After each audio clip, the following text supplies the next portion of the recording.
చిల్లకూరు పరిధిలోని ప్రభుత్వ కార్యాలయం నందు చలికాలంలో తీసుకోవాల్సిన జాగ్రత్తల పట్ల డాక్టర్ తేజస్విని తీసుకోవాల్సిన జాగ్రత్తలపై ప్రజలకు అవగాహన కల్పించారు.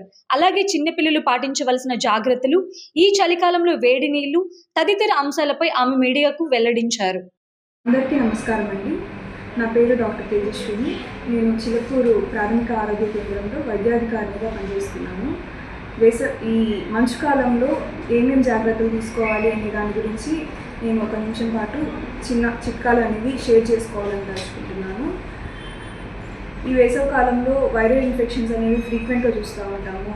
కోల్డ్ కానీ, కాఫ్ కానీ, ఫీవర్స్ కానీ, వైరల్ ఫీవర్స్, డెంగ్యూ, చికెన్ గున్యా అనేవి ర్యాపిడ్గా స్ప్రెడ్ అవుతుంటాయి. ఇవన్నీ మనకి సోకకుండా ఉండాలి అని అంటే ఫస్ట్ ఆఫ్ ఆల్ మన హెల్త్ని మనం చాలా జాగ్రత్తగా చూసుకోవాలి.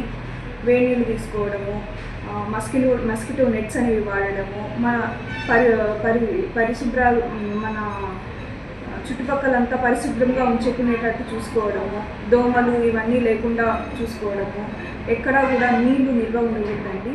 నీళ్లు నిల్వ ఉంటే దోమలు ఎక్కువ పెరుగుతాయి. ఆ దోమల వల్ల డెంగ్యూ, మలేరియా ఇట్లాంటి వ్యాధులన్నీ సోకుతూ ఉంటాయి. కాబట్టి ఎక్కడ మీరు ఇంటి దగ్గర ఈ కొబ్బరి తాగుతారు కదా, వాటిల్లో కూడా ఆ కొబ్బరి బొండాల్లో అవి అట్లే పెట్టేసి ఉంటారు. అట్లాంటి వాటిల్లో అన్ని క్లియర్ చేసేసుకోవాలి.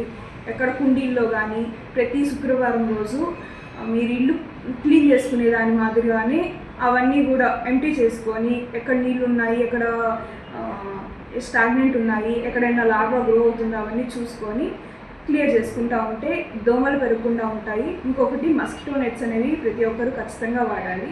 ఇలాంటి చిన్న చిన్న జాగ్రత్తలు తీసుకోవడం వల్ల ఈ ఫీవర్లు, ఈ కోల్డ్, కాఫ్ ఇట్లాంటి వ్యాధులకి మనము